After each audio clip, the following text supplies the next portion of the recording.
You're listening to an event from the U.S. Institute of Peace, part of the USIP podcast network. For more information about our work around the world, visit usip.org and check us out on social media.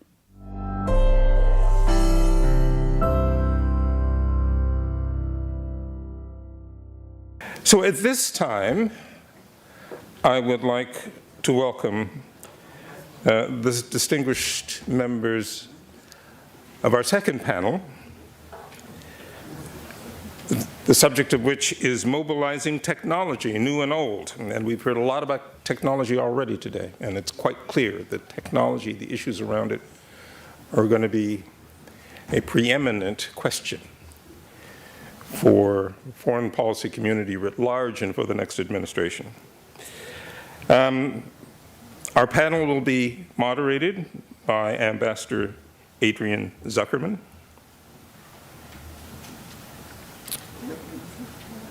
Oh, no, you can wait right here. Sorry. Ambassador Zuckerman is currently of counsel at DLA Piper. He advises corporations on legal, regulatory, and governmental affairs. From 2019 to 2021, he served as U.S. Ambassador to Romania, where he oversaw the negotiations that led to the signing of a 10-year defense cooperation agreement with the United States. And he is eminently qualified to moderate our next panel on technologies, new and old. Thank you, Ambassador. Thank you. Welcome.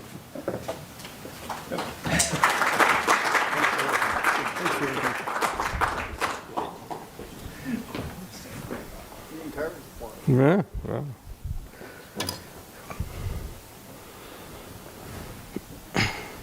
Hello, Kyron. I don't know. Oh, there you are. Before we start, I want to thank Kyron for joining us. She's on the West Coast. She's been severely impacted by the fires out there, so our thoughts and prayers are with you, your family, and all the other people struggling through that horrible condition out there. So thank you for joining us today, Kyron.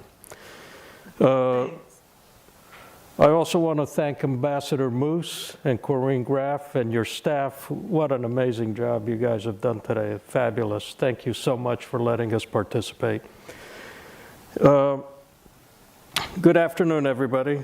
It's an honor to welcome you to today's panel discussion on leveraging technology, old and new. As advancements in technology reshape our world, their implications for national security, economic strategy, and global stability have become increasingly critical.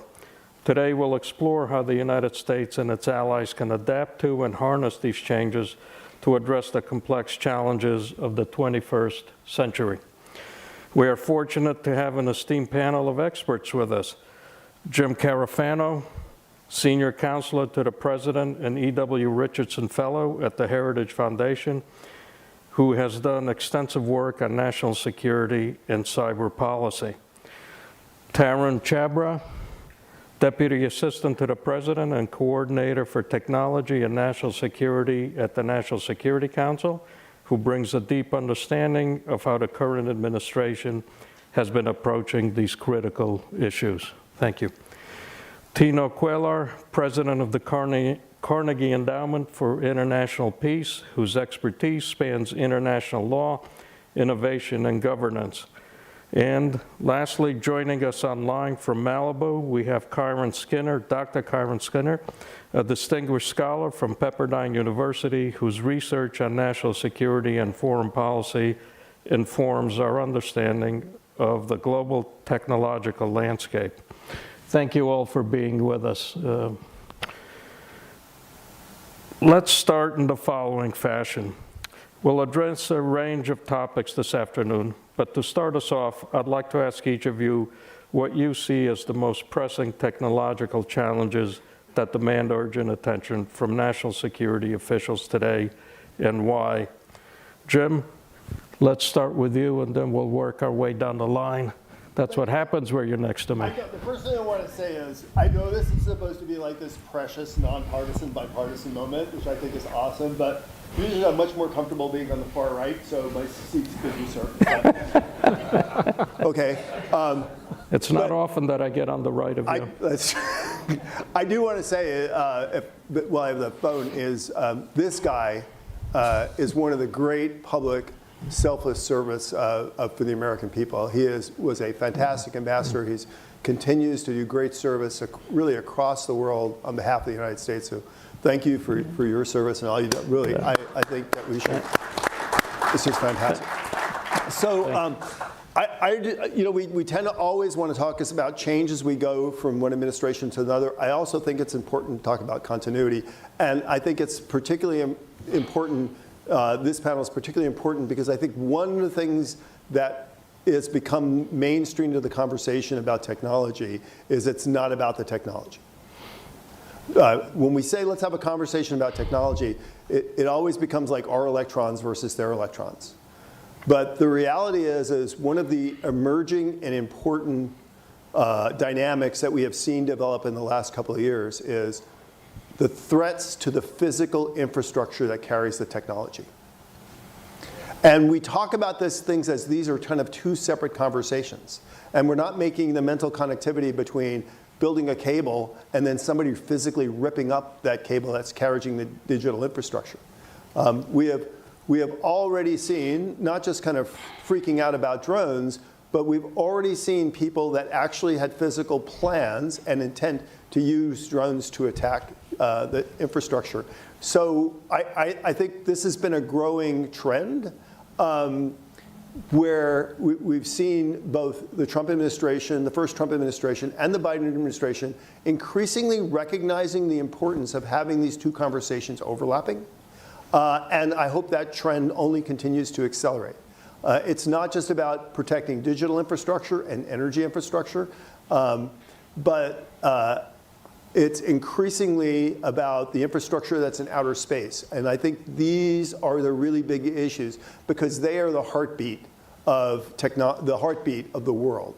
The physical infrastructure of energy, the digital connectivity, and our dependence on space. And defending those physical, the infrastructure behind those technologies, even as we develop technology, are, I think, in many ways, the pacing issue that we're going to see in the years ahead. So I think that's why this discussion today is really particularly important. Thank you. Tarun? Thanks very much, Adrian, for hosting us today.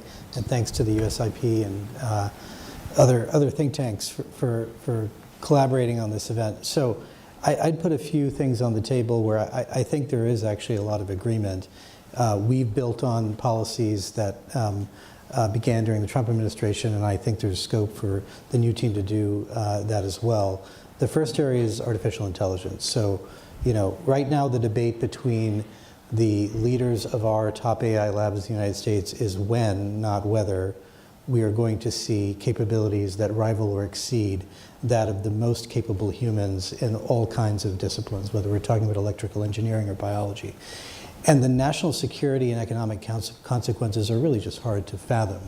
But what we've tried to do is a few things. One is to ensure that the national security community, the intelligence community, the Defense Department are prepared and able to take advantage of those frontier capabilities faster than our adversaries. Number two is to make sure, and this is an executive order that was just launched today, make sure that we are able to accelerate the power and permitting so we can do the build out of frontier AI infrastructure here in the United States. And then number three is to have a much more systematic approach to continuing our policy of preventing China from accessing the leading edge hardware that they would need to compete and pose national security risks to us and our allies, but also ensure that American AI can diffuse around the world in a safe and responsible way, including with respect to our allies. So that's something where I think there's a lot of room for agreement.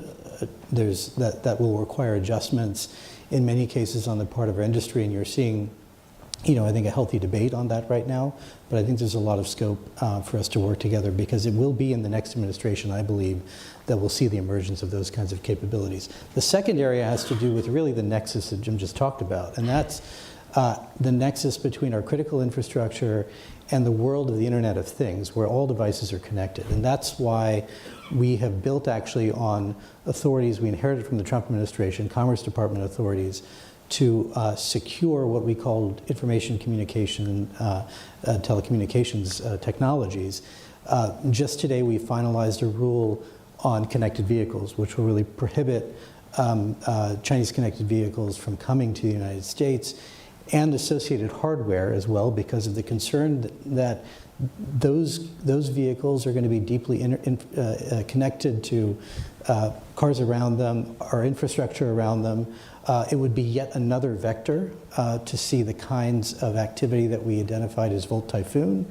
And I think you'll see similar work on drones, you'll see similar work on cloud. Again, there's a lot of continuity there. And the third is in biotechnology. And that's where the nexus between AI and advanced biotechnology, sometimes called bioconvergence, really has the potential to revolutionize supply chains and manufacturing, let alone, obviously, health applications, but also defense, if you think about what it could do for anything from advanced materials to human-brain interface technologies to energetics.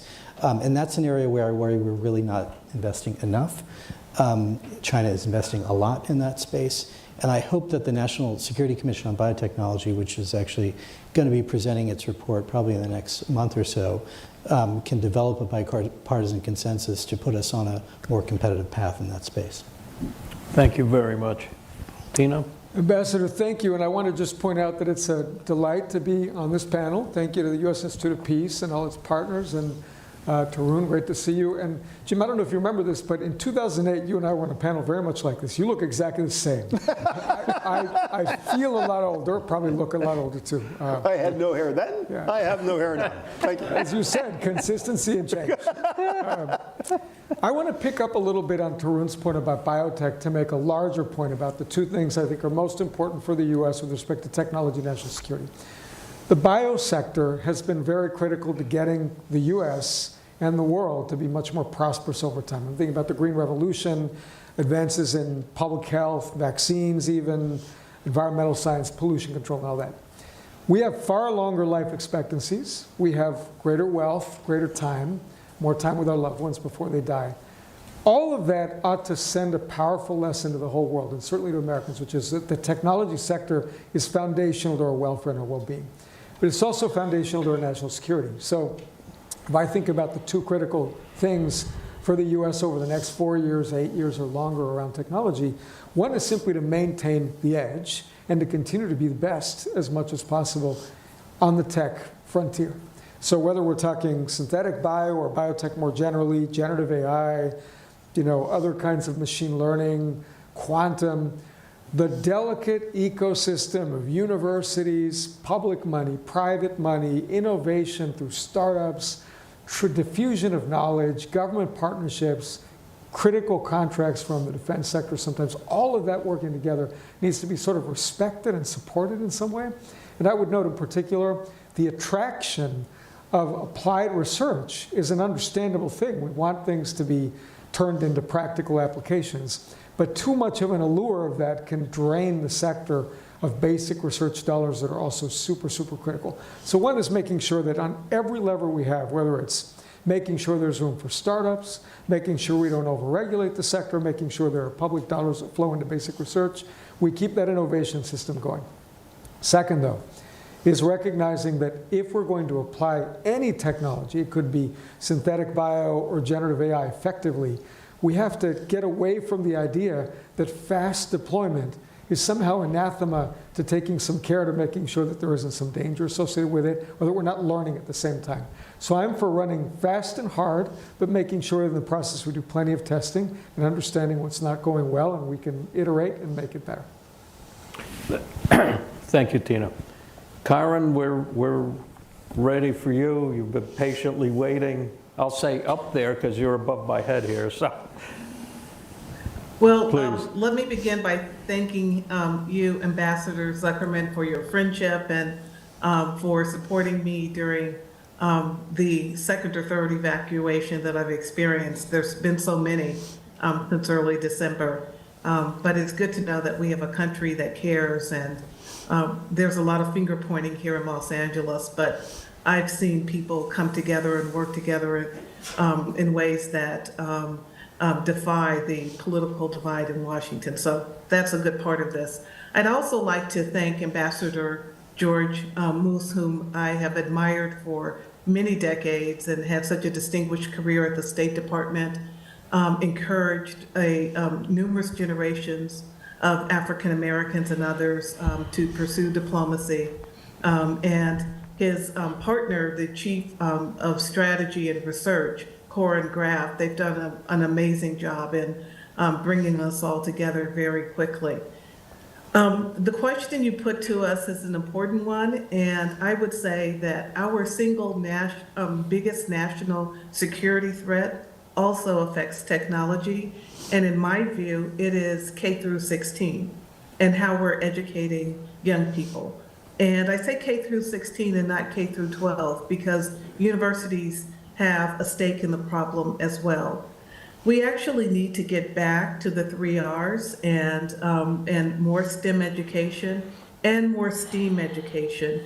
I think that would allow for Americans to be more competitive at the graduate level. It would address this growing debate among on the MAGA side and the Democratic Party about the H-1B visa. We do need more Americans at the tip of the spear in technology. But if you look at our educational system, it is not what it was 50 years ago. And I do think that the introduction of lots of disciplines and subfields that don't go to basics of the 3 R's have a lot to do with where we are right now. So I'm not making the case that certain disciplines in the humanities should go away. I'm not arguing, as some in the MAGA world do, that our educational system is completely woke, but I do think we need to reposition it. Tino and I are both professors at major universities, and we've been in this space for a very long time. There's a lot of opportunity for improvement.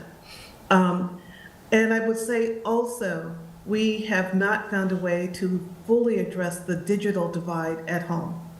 And so I've been thinking a lot about that in the past few days because I'm digitally challenged right now. And I could go off screen in any minute. It's hard to get internet. It almost feels like many of us have been taken back to the beginning of the earth as our neighborhoods have burned to the ground. And you think about people in the urban communities and the talent of young people, but they don't even have internet access. They don't have a laptop. They don't have courses or schools that have labs where they can begin scientific inquiry early. That shows up in our competition with China.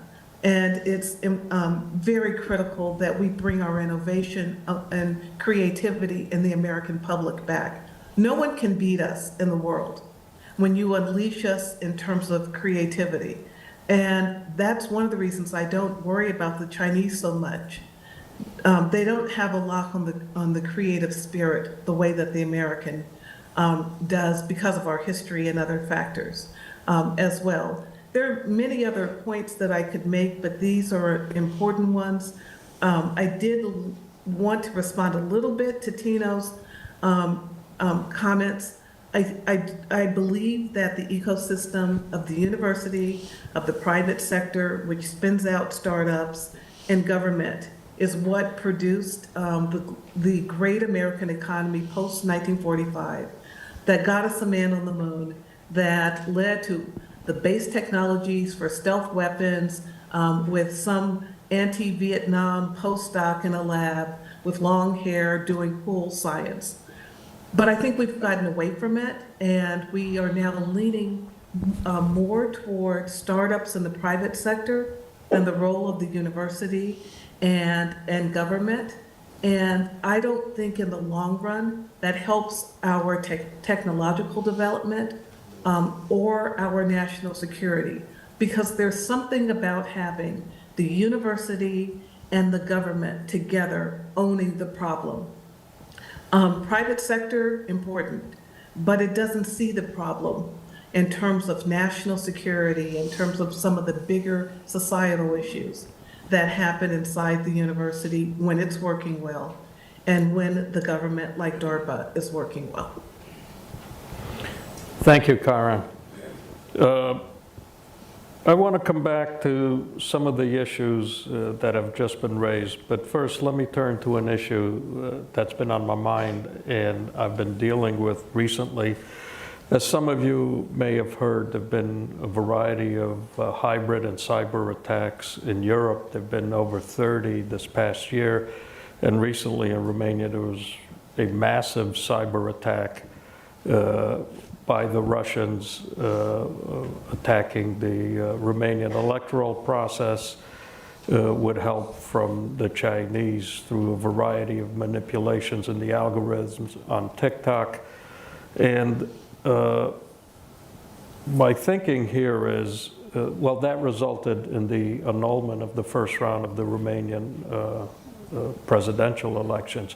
So my thinking here is, what are the most critical steps that governments and our international partners should take to strengthen their cyber defenses, deter future attacks that target not just U.S. national security, but our allies' national security? And especially, what should we be doing here in the U.S.? Tarun, do you want to, since you're the official national security guy, you want to take your first crack at this? So yeah, with the big caveat that you'd be better off talking with my colleague Ann Neuberger, who covers cyber at the NSC. I think there actually has been a lot of work going on, as you know, on trying to raise the bar for what cyber standards are across industry, and probably even a little bit more work on that forthcoming this week. One of the things that she's worked on very hard with industry is actually, for example, to set standards for the Internet of Things so that we have kind of agreed standards across industry, especially as everything becomes more and more connected. This is also a topic that I know Jake can speak to next, because he's been having some conversations with the incoming National Security Advisor as well about what is and isn't working in cyberspace. I do think we've made some headway overall when we talk about digital infrastructure and who should be providing digital infrastructure, and when we talk about who should be providing AI infrastructure to not just our closest allies around the world, but also countries that are really looking at China and the United States and seeing what's on offer. I think the cyber activities over the last 4 years in particular have really made clear what the risks are in a way that maybe wasn't so clear just 4 years ago. So there's progress there, but where we do continue to struggle is on the resources side, where services and infrastructure is offered almost for free. That is a huge challenge that we're going to continue to face. One of the things we can do is to try to work with countries like India that can offer competitive prices, not just in India, but throughout the developing world for services like telecom to compete more effectively. And that is something where I think there's a lot more room for progress. I would just add, I agree with everything Tarun said. To my mind, there's a piece that has to be about standards. Ultimately, a whole bunch of organizations that introduce real vulnerabilities into critical infrastructure, which Jim talked about as well, whether it's elections or electric power generation, to either don't have the standard they should or are not effective at implementing it. And even very basic things like routine use of two-factor authentication or very broad nets of education and training and monitoring of their employees. But beyond that, I would say a major challenge in the cyber domain is attribution. It's not the only one, but I would note at Carnegie we've done some work with other countries, including the Chinese, on where can we come together to improve our ability to attribute cyber attacks so that we don't have a situation where third parties, either countries that have strategic interest in doing so or non-state actors, can game the system by getting the US and some other country into some country and they really shouldn't. And then the third would be a kind of strategic vision. I suspect that not just from a legal perspective, but actually from a fact-specific strategic judgment call context, one of the hardest choices is how to respond to a cyber attack that you can attribute, where you don't want to escalate and end up in a kinetic situation. But too much restraint can be a real risk, to my mind. So I would just note that. Before I let you jump in, Jim, I just want to make one point. The unusual fact about the most recent Romania attack is the massive scale of the attack, and also that it was a plan which I understand was put in place for many years by the Russians, but it was implemented with help from the Chinese. And I'm not sure how many of those sort of collaborative efforts there are, because TikTok is implicated tremendously, changing algorithms and all kinds of other things that they do. So that's one of the first major attacks of this kind that I'm aware of where they collaborated. So, yeah, I want to go back to the point I made about the importance of merging the defense of physical infrastructure and technology policy together.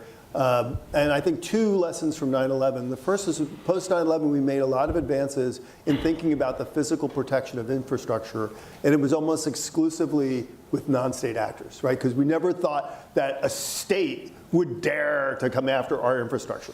So we now know that that's completely not true, and that we have to be fully prepared to deal in both of these spaces. And even though means, motive, and opportunity for both might be different, and you have to address them differently, the reality is you've got to put weight on both of those. So I think that's one. The second one is prioritization, right? So you cannot defend everything everywhere all the time and be successful. And so there are things that, if you're going to have a real national security policy, that there have to be some things that are literally non-negotiable. And I do think there were three. One, we can survive almost everything, but not if there's no electricity. So America, this has to be non-negotiable. The notion of taking this nation offline on energy, that cannot happen, ever, period.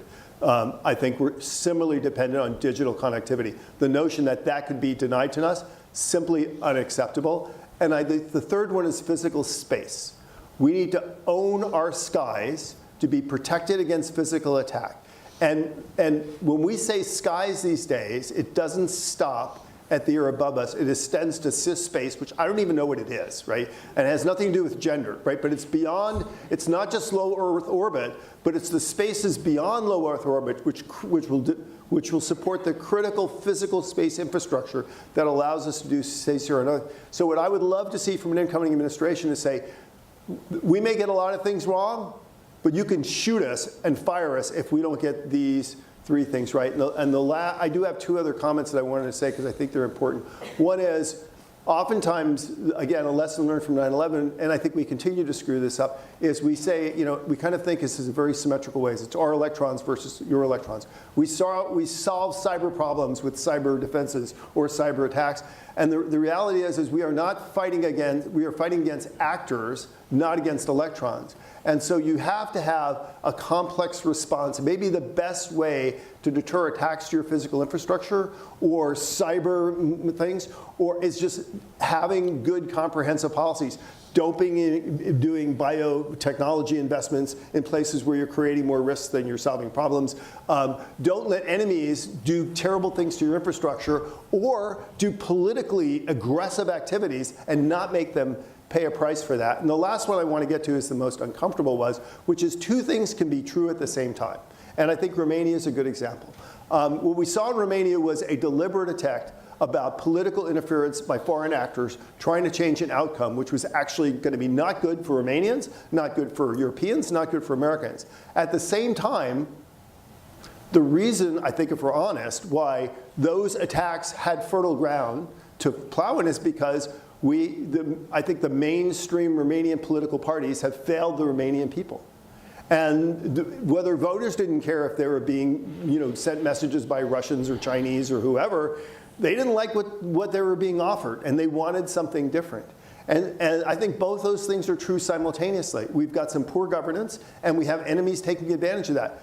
That problem's not going away anytime soon, and we have to recognize that those two things can be true at the same time, and we have to deal with them. And we also have to recognize that we live in a world in which politics is absolutely a part of the technology policy discussion. in fact, if you look at a lot of the response that people made to the Romanian example, it wasn't based on the evidence of what they saw. It was based on their politics. If they didn't trust governments or that's what they believed. So the reality is there is skepticism. I know you guys had to deal with this, right? About whether our government is taking legitimate actions. Whether our government is really overseeing our biomedical programs in a way that's in the interest of the American people.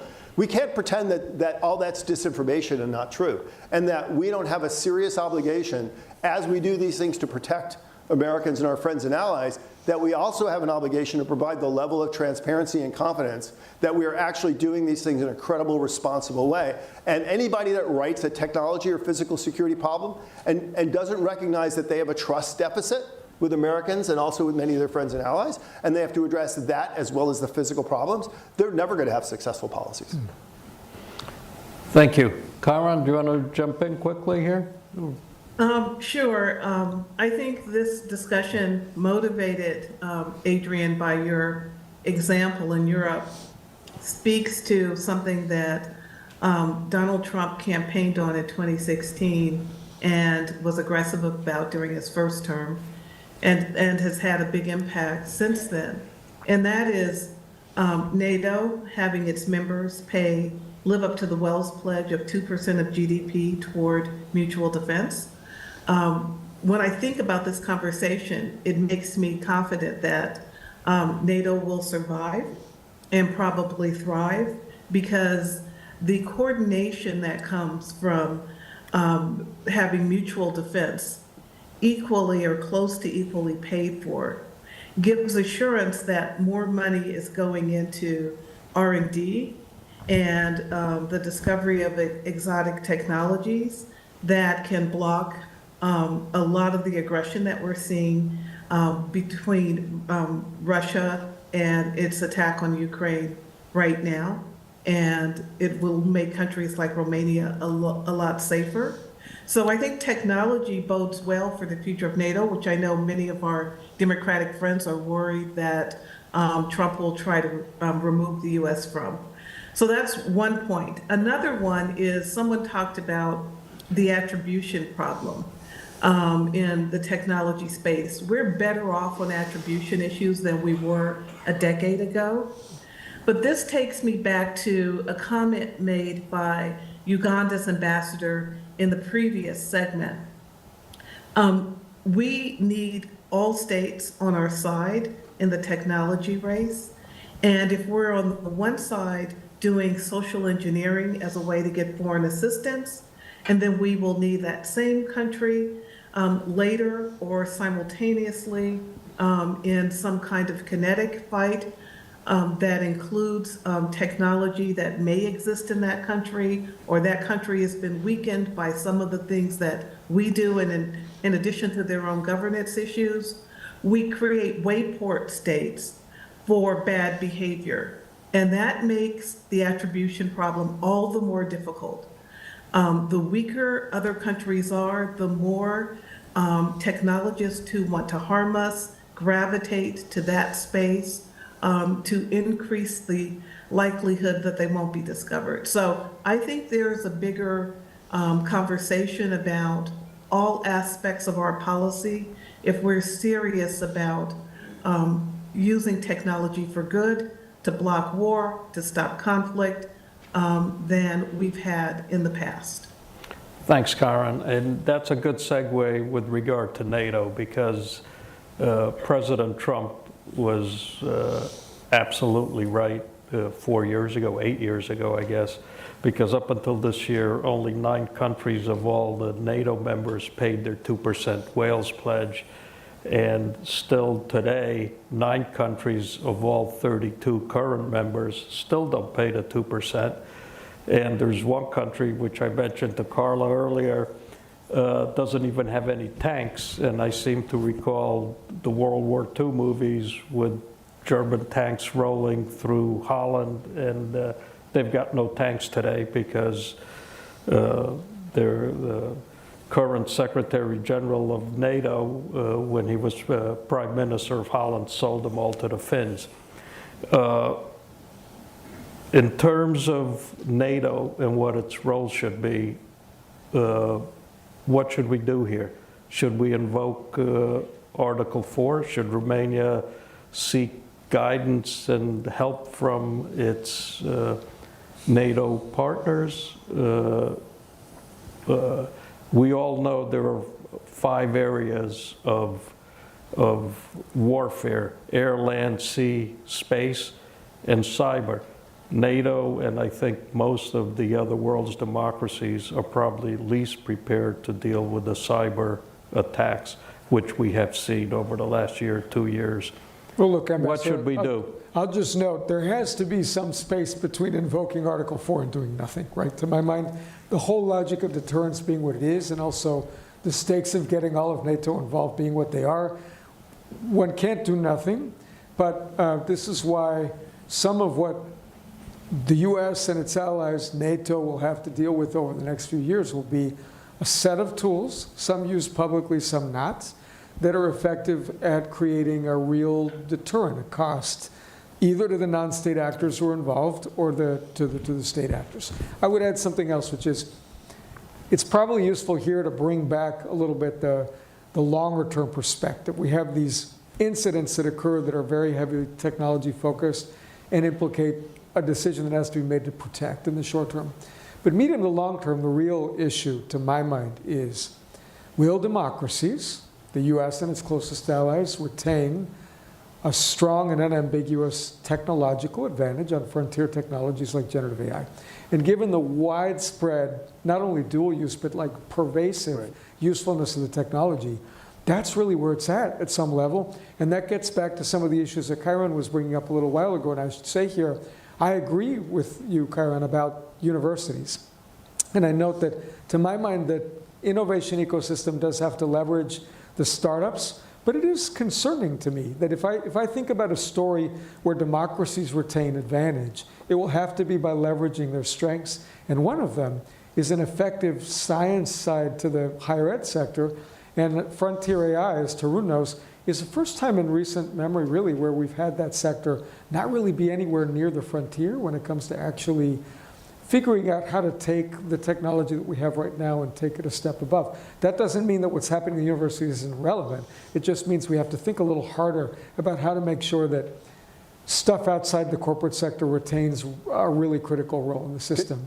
Can I just pull in, because the answer to your question is, alliances like NATO are successful when Article 4 or Article 5 is never the question. Exactly. If you're actually at the point where you're saying, we may have to pull Article 4 or Article 5 trigger, the alliance is failing. And I think the future is in national self-defense. And I think this is the lesson in Ukraine is countries that are more resilient and capable of defending themselves are much more likely not to be on the menu. And so having the capacity for self-defense, and as you pointed out, is there is no such thing as defense if you can operate in one domain, and because war and competition occurs in all the domains and they're all interrelated. And so maybe you don't have a navy because you're landlocked, but the reality is unless your maritime interests, your land interests, your air interests, and your cyber interests and your space interests are all protected, you're not actually having defense. I would say, to bring in your point, is access to the science and technology and defense industrial base, that is part of defense. The reason Israel is in the fight today is in large part because Israel has developed enormous capabilities internally to be able to demonstrate it can defend itself. Not every country is going to do that, but you either have to have that in your country or you have to have access to that. So it's about all the domains, but as you pointed out, it's about also having the R&D and technological base that supports the ability to operate in all that domains, and that's going to evolve and change over One quick time. footnote on that, if I could I agree, and I think that will bring us to some hard judgment calls, which we faced in the nuclear context, around how much to enable our allies to take on the technology we have and effectively own it. Yeah, this actually is the real Ukraine issue, right? People say, what are the future security guarantees and blah, blah, blah. The only thing that's going to provide a free and safe Ukraine in the future is if Ukraine, in of NATO, out of NATO, in the EU, it doesn't matter. If it's the country can defend itself and its territory and its interests, then it's going to be an apple that Russia's not going to want to bite. And I think the lesson from that is everybody should want to be that.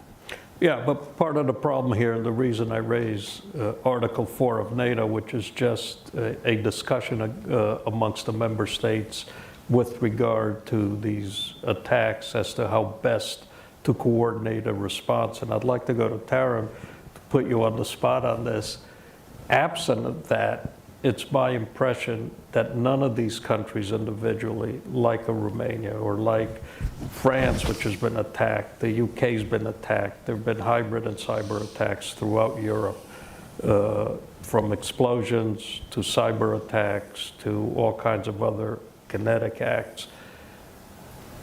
Can member states deal with it alone, or is it too much of an effort unless a coordinated NATO policy involving the US, involving all NATO members, is developed to push back? Because the two real adversaries here are in Europe, primarily Russia with Chinese help on the cyber end.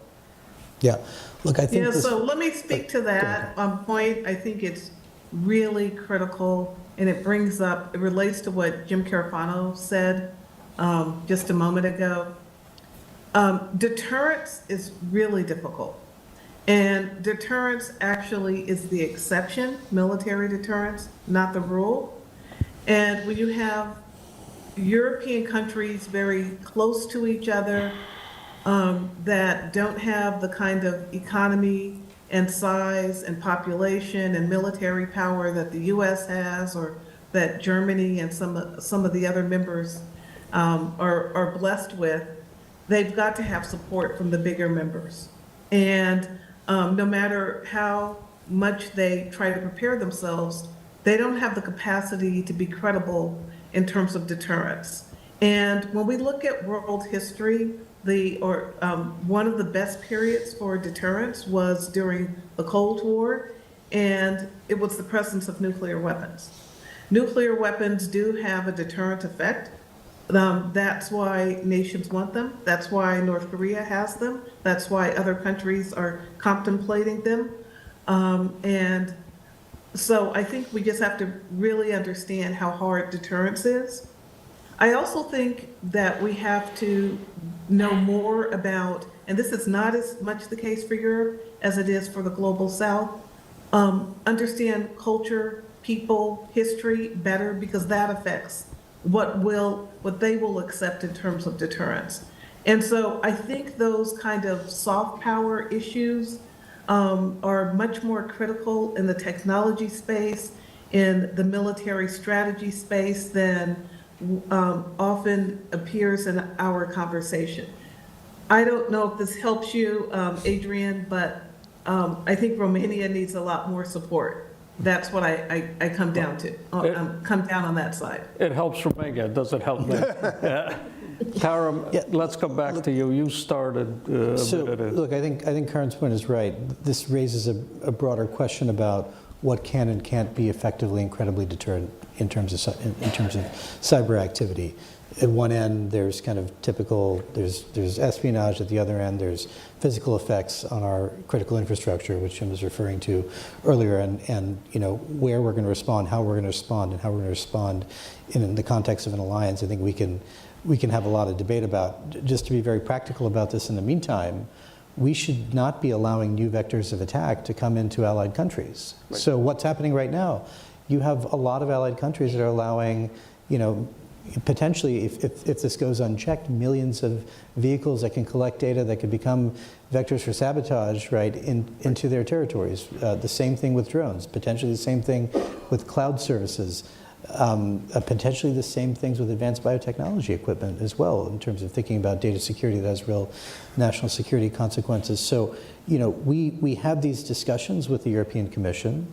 We have some of them with our close allies, but maybe this is a conversation that needs to be had in the NATO context as well, because of the implications for critical infrastructure. Can I just tie those two comments together? Because I take Karen's point that, look, let's be honest. If North Macedonia gets to 5% of GDP, that means that North Macedonia will field maybe 3 trucks instead of 1. Okay, but the reality is the more a partner demonstrates the willingness and capacity for self-defense. To be the heart, like the story about the two guys being chased by the bear. You know, I don't have to outrun the bear, I just have to outrun you.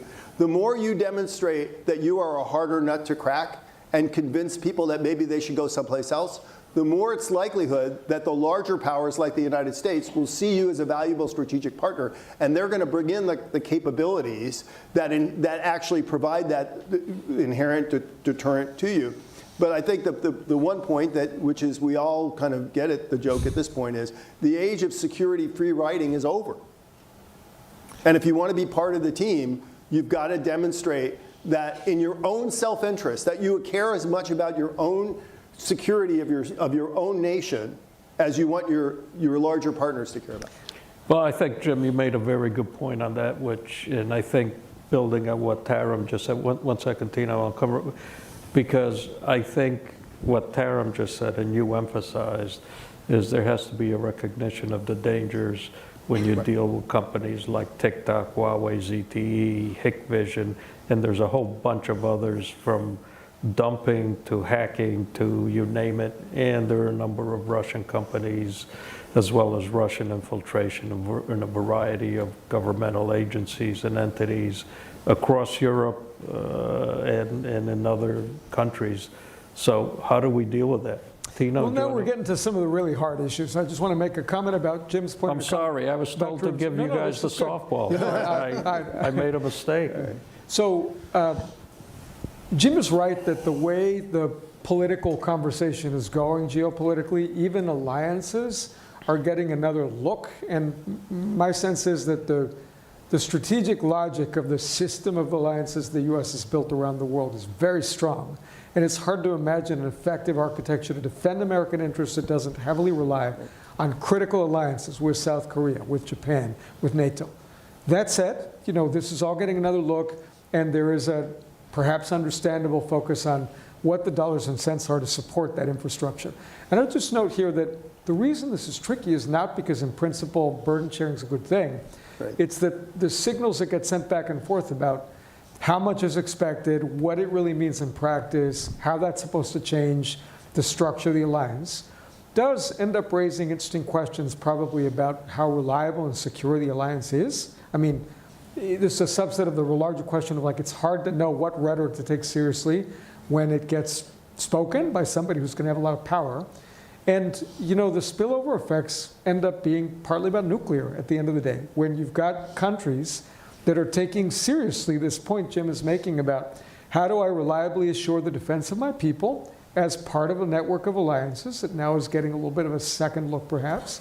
And does that mean I have to rethink my approach to whether I need breakout capability on nuclear weapons? I just note that that's one hard vector here. The other, to Tarun's point, is about how much... A chain is as strong as its weakest link, and that's the problem. That's fair, right? And of course, we're not the only ones who can see down the game tree. There was discussion on this very stage earlier about the need to think about the world from the perspective of countries that are dealing with the U.S. on the other side of the equation.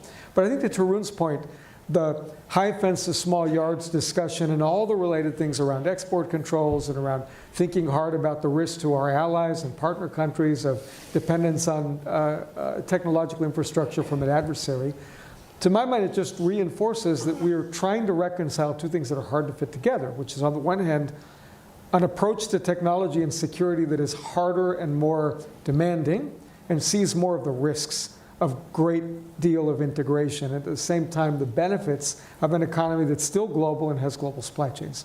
I just note that at some point, something's going to have to give to some degree, and the balance we're trying to strike right now is important but very unstable to some degree.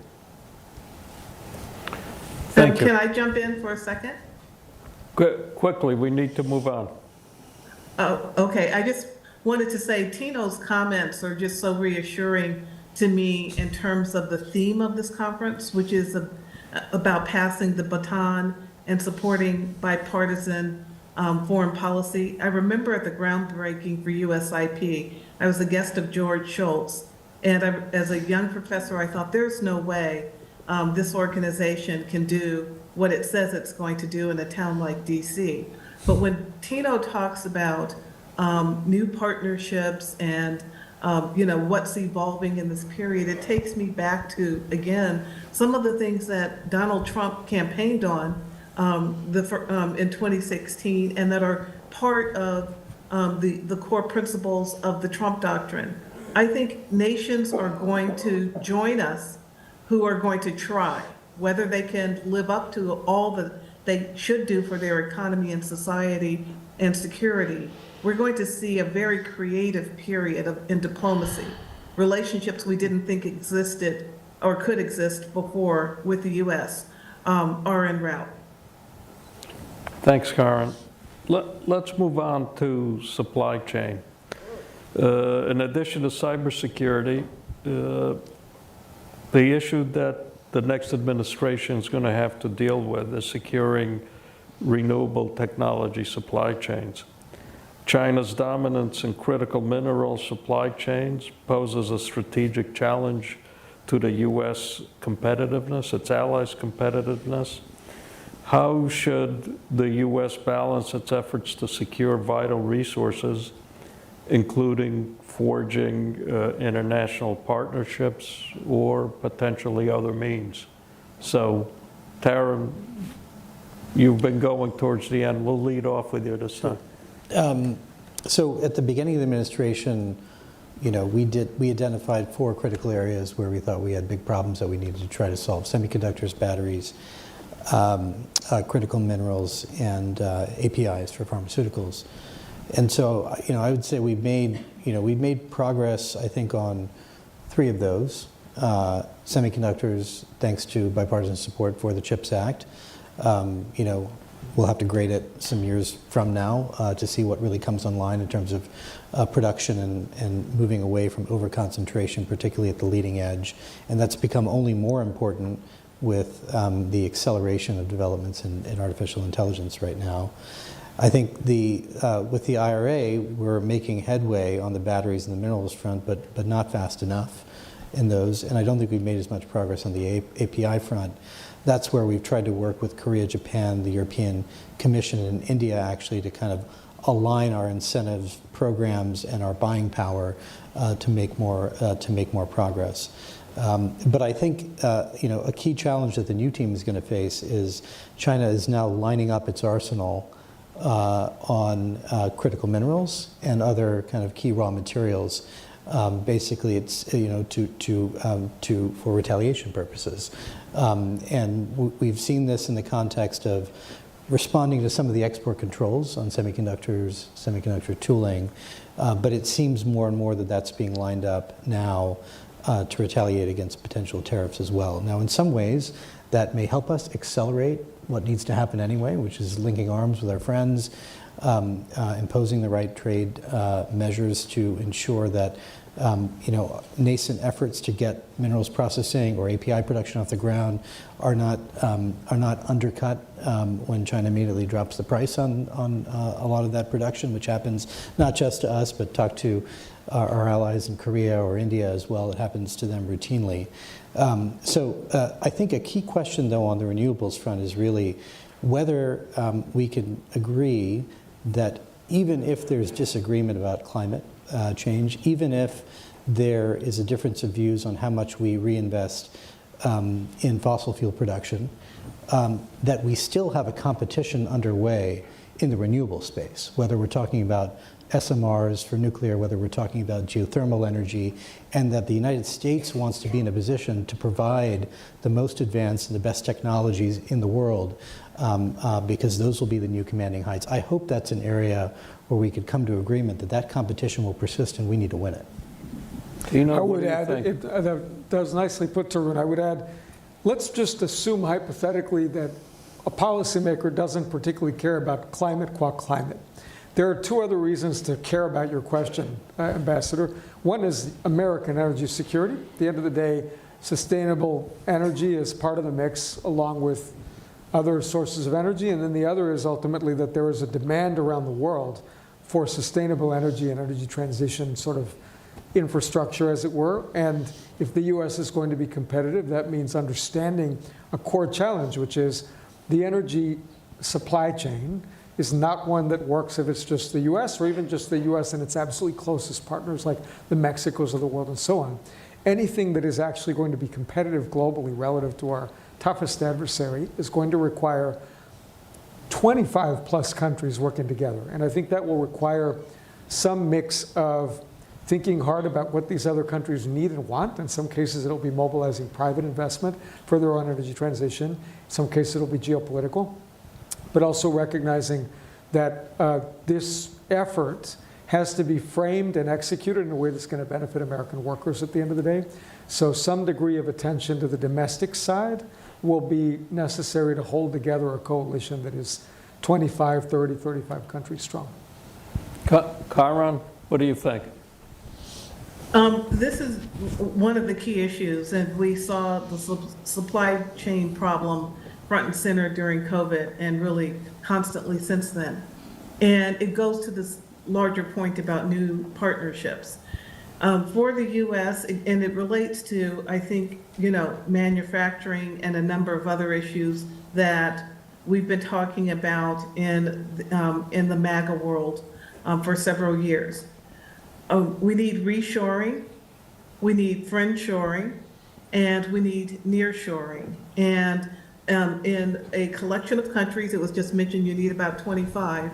That means you will need some countries on the African continent who are friendlies, some Central American countries, all working together on all the way from manufacturing to resource issues that are part of our supply chain.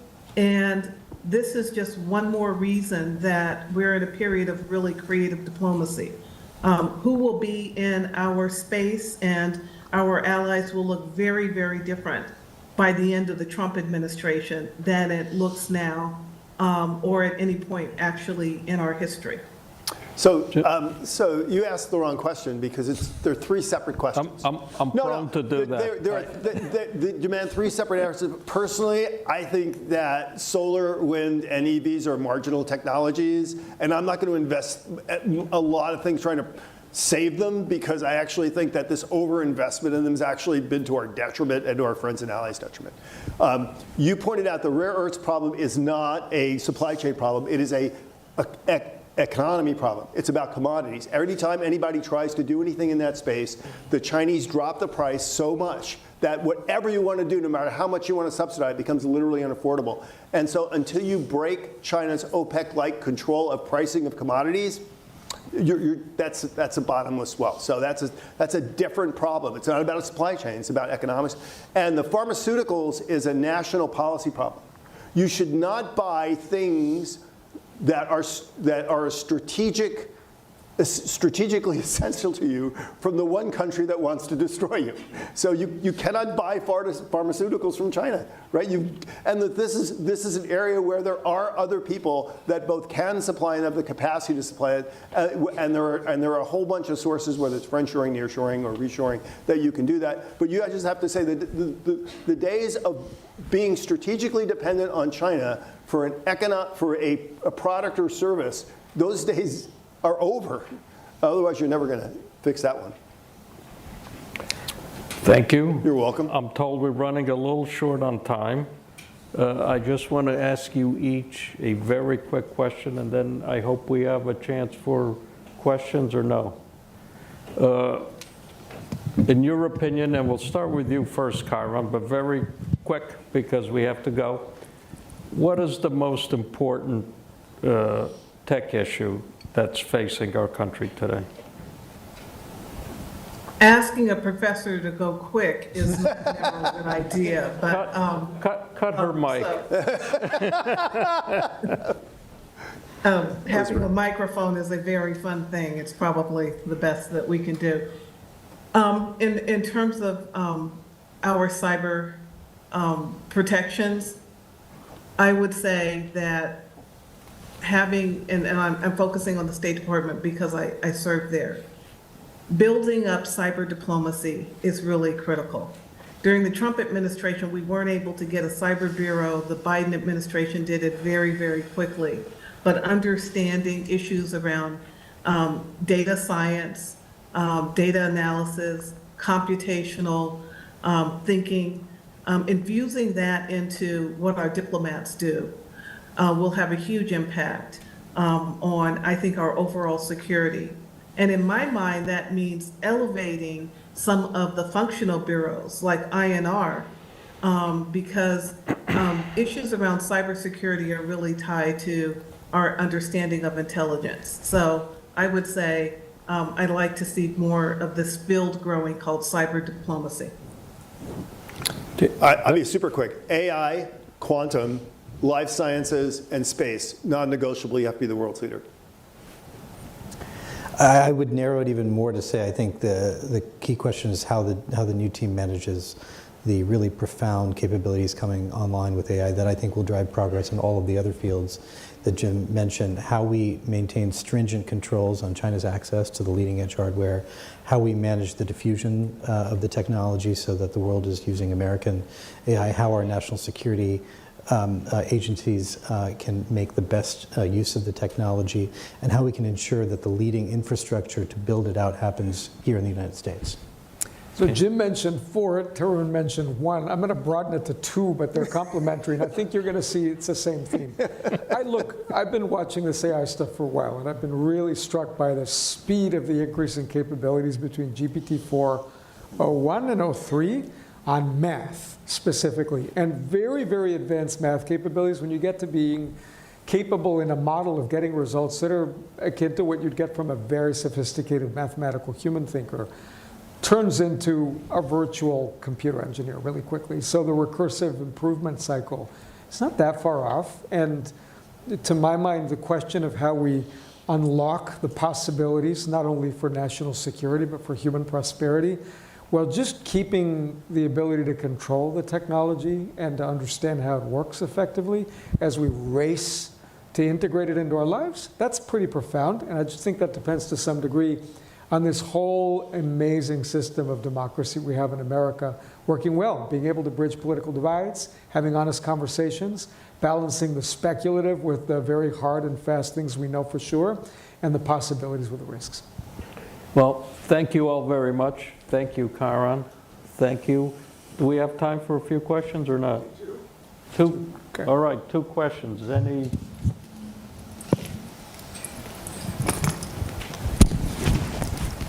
I think we left them speechless. Oh, there comes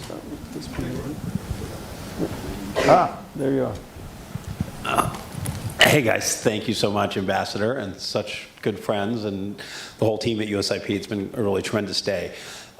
Just really quickly, and first to Tarun, but to others in the spirit of it. Essentially, if you look at the new AI diffusion rules, there's about 21 good countries, there's about 23 bad countries, and then there's everybody in the middle who is, which includes many partners, and partners or quasi-allies. So for example, what happens with the UAE and India? And I think we're at the point where we think these guys, these other countries, are absolutely critical to succeeding vis-a-vis China. India, stands out, I think, in that regard. But we're also not at the point that they are our closest allies, and so we're going to have more controls than we will with, say, the UK, Australia, et cetera. So I'm just wondering how you see us moving to advance the technology partnerships with the countries that are in that big middle category. And then another India question would be just, where do you think that ISET and the IndusX, the technology cooperation with India, is going to head in the coming few years? Thanks. Great. So it's a great question, Vikram, because the rule is really designed to enable exactly the kind of cooperation and progressive cooperation that you're talking about. So let's just go to where are we today, right? In many parts of the world, particularly the Middle East and Central Asia, right now you might wait 6 to 9 months or a year to get 64 GPUs, even if a sovereign government's asking, because it gets deadlocked in a licensing process. That's going to change because we now have a larger de minimis of up to something like 1,700 GPUs. That will change, no license required for any of that. We want Commerce to track where those are going because we're worried about China trafficking in those, but that's going to enable a lot of commerce, probably 90+% of the transactions that we see now. Then at the high end, The rule enables any U.S. company that gets that trusted status, which is going to be most of the companies that are planning to build out right now in the countries that you're mentioning and many more, they can put up to 7% of their global compute base in one of those countries. Now, depending on which company we're talking about, that's many hundreds and hundreds of thousands of GPUs, in the 26, 27 timeframe. And every company that has that certification can go do that. And all they need is one certification. They can go out globally and go build out. So that could mean if you're India or if you're the UAE, you can have multiple data centers with millions of GPUs running if you have high conviction and you want to make those investments. And I think down the road, we have set up an architecture where you can sign government-to-government agreements that more closely align our technology protection ecosystems, our AI protection ecosystems. And that to me is one step to thinking about, okay, then does a country belong in another tier of kind of the most trusted countries as well? I think that's, India is a case in point for maybe that's the kind of progress, that's the roadmap that we would like to see. And nothing we're doing now, we believe, is going to inhibit some of the larger build-outs in those countries. You'll have to, of course, ask the new team about how they want to approach kind of what we've done. But our recommendation, of course, is to use the really strong, not just interest of the government, but the public imagination in India and the United States about technology cooperation to leverage even more strategic cooperation across domains. And that's really been the theory of what we've done with the Initiative on Critical and Emerging Tech with India. Do we have another question out there? Hi, my name is Ola Mohajir. I work here at the U.S. Institute of Peace. Thank you all for your comments. My question is simple. We've talked a lot about how we can use AI for defense capabilities, and I'm wondering if you can tell us what you think if we ask the question about how can we use AI for peace and diplomacy, cooperation, trust-building capabilities. That's Kyron, I'm going to, again, a quick answer from you. I know it's impossible, but give it a shot. Great question. And just listening to the previous question, I think they actually relate.